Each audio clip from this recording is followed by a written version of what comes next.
नमस्ते। मेरा नाम राजीव है। नमस्ते, मेरा नाम नीलम है। नीलम जी, आज का टॉपिक क्या है? राजीव जी, आज का टॉपिक है इंश्योरेंस एडवाइजर के लिए सेल्स ट्रेनिंग चैप्टर 5। तो शुरू होने से पहले कृपया ज्ञान भंडार को सब्सक्राइब करना न भूलें। तो चलिए आज का वीडियो शुरू करते हैं। LIC सेल्स की दुनिया में कामयाब होने के लिए देखिए, सिर्फ पॉलिसी की जानकारी या अच्छी बातचीत का हुनर ही काफी नहीं होता। असली फर्क आता है आपकी सोच से, आपकी मानसिक मजबूती से। आज हम इसी सेल्स वॉरियर माइंडसेट पर थोड़ी गहराई से बात करेंगे। मतलब एक सेल्स योद्धा वाली सोच, कैसे इसे बनाएं और कैसे एक साधारण एजेंट से एक असाधारण परफॉर्मर बने। और हाँ, अगर आप ऐसे ही ज्ञानवर्धक विषयों और जानकारी भरे वीडियोस देखना चाहते हैं तो प्लीज इस चैनल को सब्सक्राइब करें, इस वीडियो को लाइक करें और अपने दोस्तों और परिवार के साथ भी शेयर करें। तो चलिए शुरू करते हैं। ये सेल्स वॉरियर माइंडसेट आखिर है क्या चीज? देखिए, प्रोडक्ट नॉलेज जरूरी है, बातचीत का हुनर, हाँ, कम्युनिकेशन स्किल्स वो भी जरूरी है। ये सब तो बिल्कुल बेसिक चीजें हैं। पर जो चीज एक औसत एजेंट और एक टॉप एजेंट, जैसे वो MDRT अचीवर्स होते हैं ना, हाँ, $1 मिलियन राउंड टेबल वाले, उनमें जो जमीन आसमान का फर्क पैदा करती है वो है उनकी अंदरूनी सोच, एक मजबूत, पॉजिटिव और लड़ने वाला रवैया, माइंडसेट। बिल्कुल सही कहा। देखिए, स्किल्स और टेक्निक्स वो तो कोई भी सीख सकता है, सिखाई जा सकती हैं, वो अपनी जगह है।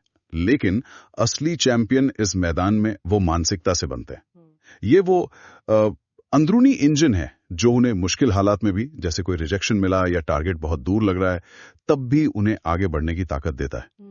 ये सिर्फ LIC सेल्स की बात नहीं है, जीवन के किसी भी मैदान में यही प्रिंसिपल लागू होता है। मेंटल टफनेस आप कह लीजिए। हाँ, और ये कोई ऐसा नहीं कि किसी में जन्म से होती है, इसे बनाना पड़ता है, डेवलप करना पड़ता है। तो इसका पहला कदम क्या है? मेरे ख्याल से तो ये है कि हम अतीत से सीखें पर उसमें अटक कर ना रह जाए। हर LIC एजेंट, कोई भी हो, कितना भी सफल क्यों ना हो, कभी ना कभी तो नाकामी झेली ही है। कोई क्लाइंट मीटिंग के बाद मना कर देता है, हाँ बिल्कुल, कोई आखिरी मिनट पे फॉर्म साइन नहीं करता, कभी कभी तो पूरा महीना जीरो बिजनेस पे निकल जाता है। ये सब तो होता ही है, पार्ट ऑफ द गेम है। एकदम सच। और यही फर्क साफ नजर आता है। जो औसत एजेंट होता है वो इन चीजों को शायद दिल पर ले लेता है, निराश हो जाता है, सोचने लगता है, अरे यार ये मेरे बस का नहीं है या मेरी किस्मत ही खराब है। लेकिन जो टॉप परफॉर्मर्स हैं, जिनका वो वॉरियर माइंडसेट है, वो वहां रुकते नहीं हैं। उनके लिए हर ना एक रिजेक्शन नहीं, बल्कि एक फीडबैक है, एक डेटा पॉइंट है। ये फीडबैक वाली बात अच्छी है।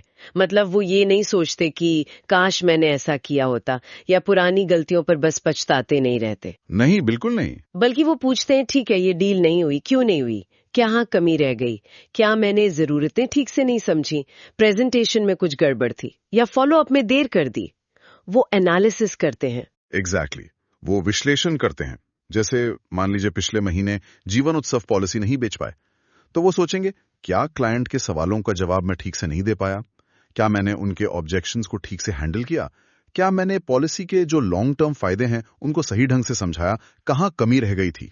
और फिर वो उस कमी पर काम करते हैं। वो ये नहीं कहते अरे ग्राहक ही समझदार नहीं था, बल्कि सोचते हैं मैं अगली बार और बेहतर तरीके से कैसे समझा सकता हूं। तो पुरानी गलतियों को एक बोझ की तरह ढोना नहीं है, बल्कि उनसे सीख लेकर आज को बेहतर बनाना है। आज मैं अलग क्या कर सकती हूँ, इस पर फोकस करना है। बिल्कुल, पुरानी गलतियों को दोहराते रहने से कुछ नहीं मिलता सिवाय निराशा और फ्रस्ट्रेशन के। हर दिन, हर कॉल, हर मीटिंग एक नया मौका है। ये मौका है वो काम करने का जिसे शायद दूसरे एजेंट टाल रहे होंगे। वो एक एक्स्ट्रा फॉलोअप कॉल करना, या उस मुश्किल क्लाइंट से दोबारा मिलना, या अपनी स्किल्स पर थोड़ा और काम करना। और इसी लगातार कोशिश से, इसी डिसिप्लिन से वो नतीजे मिलते हैं जिनका दूसरे शायद सिर्फ सपना देखते रह जाते हैं। अतीत से सीखें, लेकिन जिएं आज में। आज का एक्शन सबसे ज्यादा मायने रखता है। अच्छा, एक्शन की बात आई है तो इस पे थोड़ा और बात करते हैं। कई बार मैंने देखा है एजेंट जानकारी तो बहुत इकट्ठी कर लेते हैं, ट्रेनिंग भी ले लेते हैं, लेकिन असल में फील्ड में उतरने से, वो एक्शन लेने से थोड़ा हिचकिचाते हैं। या ये बाहरी बल या एक्सटर्नल फोर्स वाला कॉन्सेप्ट कैसे काम करता है? हाँ, ये फिजिक्स का एक बहुत ही साधारण नियम है, लॉ ऑफ इनर्शिया कहते हैं इसे, कि कोई रुकी हुई चीज तब तक रुकी रहती है जब तक उस पर कोई बाहरी बल, कोई एक्सटर्नल फोर्स ना लगे।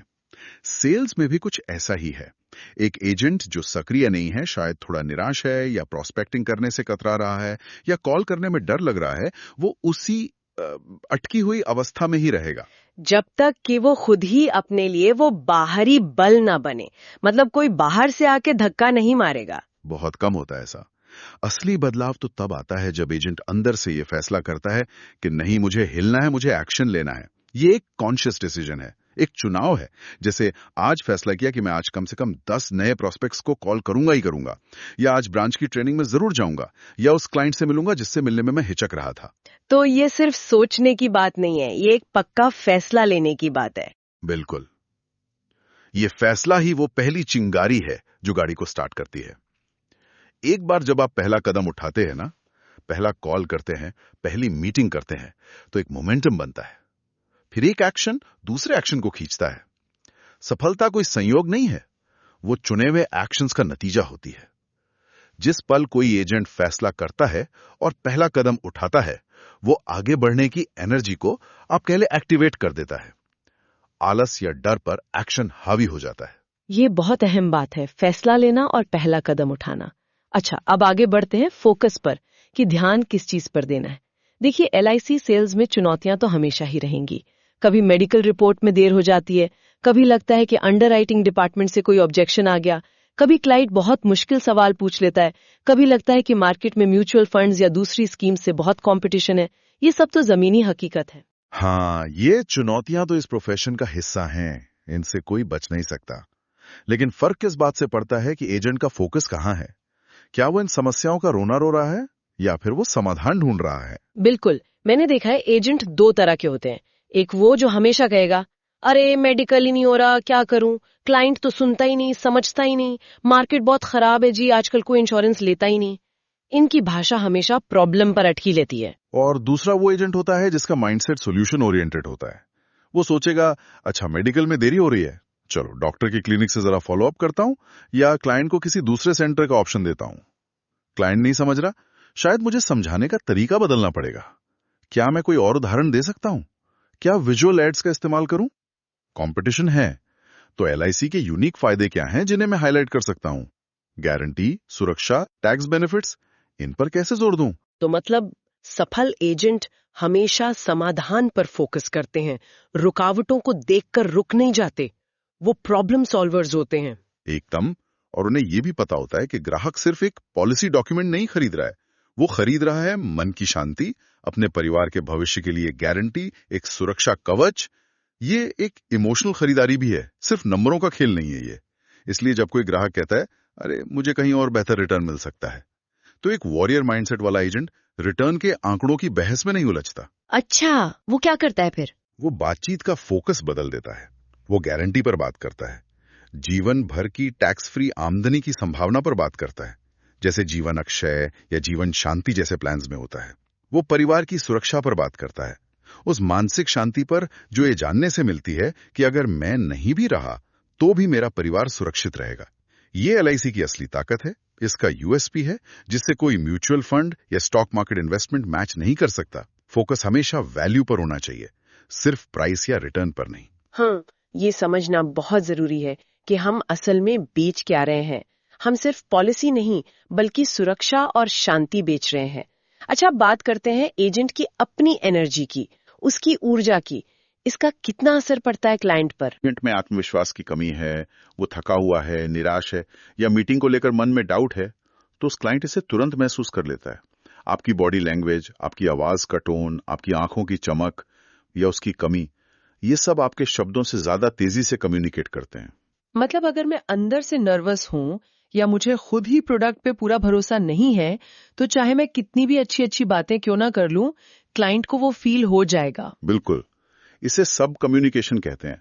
आपकी जो अंदरूनी फीलिंग्स हैं वो नॉन वर्बली, मतलब बिना बोले ही क्लाइंट तक पहुंच जाती हैं। इसीलिए पॉजिटिव रवैया रखना, एक हाई एनर्जी लेवल मेंटेन करना, ये कोई नाइस टू हैव चीज नहीं है, ये सेल्स के लिए मस्ट हैव है। इस पे कोई समझौता हो ही नहीं सकता। तो क्लाइंट से मिलने से पहले अपनी एनर्जी को बूस्ट कैसे किया जाए, इसके लिए कुछ प्रैक्टिकल टिप्स हैं क्या? हाँ, कई तरीके हैं। मीटिंग से पहले कुछ मिनट निकालकर कोई अच्छा सा मोटिवेशनल ऑडियो या गाना सुन सकते हैं। शीशे के सामने खड़े होकर जोर से मुस्कुरा सकते हैं। सुनने में शायद थोड़ा अजीब लगे, पर यह काम करता है। ये आपके ब्रेन को पॉजिटिव सिग्नल भेजता है। मीटिंग की सफलता की कल्पना कर सकते हैं। विजुअलाइज करें कि मीटिंग अच्छी जा रही है, क्लाइंट पॉजिटिव है, डील क्लोज हो रही है। या फिर एक सरल सा पावर स्टेटमेंट दोहराएं, जैसे मैं एक LIC प्रोफेशनल हूं, मैं लोगों और उनके परिवारों को आर्थिक सुरक्षा दिलाने में मदद करता हूं, मेरा काम महत्वपूर्ण है। इससे पोस्चर, आवाज का टोन सब बदल जाता होगा, है ना? हाँ, ये आपको एक कॉन्फिडेंट और पॉजिटिव फ्रेम ऑफ माइंड में ले आता है। और एक सुनहरा नियम हमेशा याद रखिए, क्लाइंट पॉलिसी नहीं खरीदते, वे पॉलिसी में आपका आत्मविश्वास खरीदते हैं। आपका विश्वास ही आपके क्लाइंट का विश्वास बनाता है। अगर आपको खुद अपने प्रोडक्ट पर, अपनी कंपनी पर और अपनी सलाह पर गहरा भरोसा है, तो वो भरोसा संक्रामक होता है, वो क्लाइंट तक पहुंचता है। आपकी एनर्जी कंटेजियस होती है, अच्छी भी और बुरी भी। चुनना आपको है कि आप कौन सी एनर्जी फैलाना चाहते हैं। ये एनर्जी वाली बात तो बहुत ही महत्वपूर्ण है। अब एक और दिलचस्प पहलू पर आते हैं, हमारा दिमाग जानकारी को प्रोसेस कैसे करता है। मैंने सुना है कि हर इंसान का दिमाग जानकारी को 3 मुख्य तरीकों से फिल्टर करता है: डिलीट, जनरलाइज और डिस्टॉर्ट। एक कुशल LIC एजेंट इन फिल्टर्स का इस्तेमाल अपने फायदे के लिए कैसे कर सकता है? हाँ, ये न्यूरोलिंग्विस्टिक प्रोग्रामिंग यानी NLP का एक कॉन्सेप्ट है और सेल्स में बहुत उपयोगी है। देखिए, हमारा दिमाग हर सेकंड लाखों बिट्स ऑफ इंफॉर्मेशन रिसीव करता है, लेकिन हम सब पर ध्यान नहीं दे सकते, इसलिए वो इसे फिल्टर करता है। आइए इन तीनों को समझते हैं और देखते हैं कि LIC एजेंट इन्हें कैसे इस्तेमाल कर सकते हैं। पहला है डिलीट। डिलीट हमारा दिमाग बहुत सारी जानकारी में से उन चीजों को हटा देता है जिन्हें वो उस समय गैर जरूरी समझता है, ताकि जरूरी बातों पर फोकस कर सके। सेल्स में इसका इस्तेमाल कैसे करें? क्लाइंट के मन में कई तरह के डर हो सकते हैं, संदेह हो सकते हैं, कंफ्यूजन हो सकते हैं। एक अच्छा एजेंट क्लाइंट की बातचीत से इन नेगेटिव चीजों को डिलीट करने में मदद करता है। वो बार बार पॉलिसी के जो कोर बेनिफिट्स हैं उन पर फोकस लाता है, जैसे guaranteed income, tax free return, जीवन भर सुरक्षा, परिवार की देखभाल, बच्चों की पढ़ाई या शादी का प्रावधान। वो जटिलताओं को हटाकर सिंप्लिसिटी पर जोर देता है। अच्छा, मतलब क्लाइंट के दिमाग से जो शोर है उसे हटाकर उसे वही सुनाना जो उसके लिए सबसे जरूरी है। बिल्कुल। दूसरा फिल्टर है जनरलाइज। जनरलाइज लोग अक्सर अपने पिछले अनुभवों या थोड़ी सी जानकारी के आधार पर ही जल्दी से एक सामान्य राय बना लेते हैं। जैसे अगर किसी का इंश्योरेंस के साथ पहले कोई बुरा अनुभव रहा है, तो वो शायद सोच सकता है कि सारी इंश्योरेंस कंपनियां ऐसी ही होती हैं, या फिर वो एजेंट को देखकर ही अंदाजा लगा लेते हैं कि वो प्रोफेशनल है या नहीं। तो इसका फायदा कैसे उठाया जाए? शांत और आत्मविश्वास से बात करें, अपने डॉक्यूमेंट्स ऑर्गेनाइज्ड रखें। ये छोटी छोटी चीजें क्लाइंट को तुरंत ये जनरलाइज करने में मदद करती हैं कि हाँ, ये एजेंट भरोसेमंद और प्रोफेशनल है। ये जो फर्स्ट इंप्रेशन की बात होती है ना, वो इसी जनरलाइजेशन के सिद्धांत पर काम करता है और ये बहुत मायने रखता है। नेगेटिव जनरलाइजेशन को काउंटर करने के लिए आपको LIC की विश्वसनीयता और अपने प्रोफेशनलिज्म को हाईलाइट करना होगा। और तीसरा फिल्टर है डिस्टॉर्ट। इसका मतलब है कि दिमाग कई बार जानकारी को थोड़ा तोड़ मरोड़ कर या अपने हिसाब से मतलब निकालकर समझता है। लोग अक्सर वही देखते या सुनते हैं जिस पर वो विश्वास करना चाहते हैं या जो उनके लिए भावनात्मक रूप से महत्वपूर्ण होता है। इसका इस्तेमाल कैसे हो सकता है? सुनने में थोड़ा नेगेटिव सा लग रहा है ये डिस्टॉर्ट करना। नहीं, यहां डिस्टॉर्ट का मतलब नेगेटिव नहीं है। इसका मतलब है क्लाइंट की धारणा को, उसके परसेप्शन को आकार देना। आप इसका इस्तेमाल क्लाइंट को भविष्य की एक सकारात्मक तस्वीर दिखाने में मदद करके कर सकते हैं। उन्हें कल्पना करने में मदद करें कि LIC पॉलिसी लेने के बाद उनका और उनके परिवार का भविष्य कैसा सुरक्षित होगा। प्रीमियम को सिर्फ एक खर्चे की तरह देखने के बजाय उसे परिवार की सुरक्षा में निवेश या गारंटीड भविष्य की कीमत के रूप में देखने में मदद करें।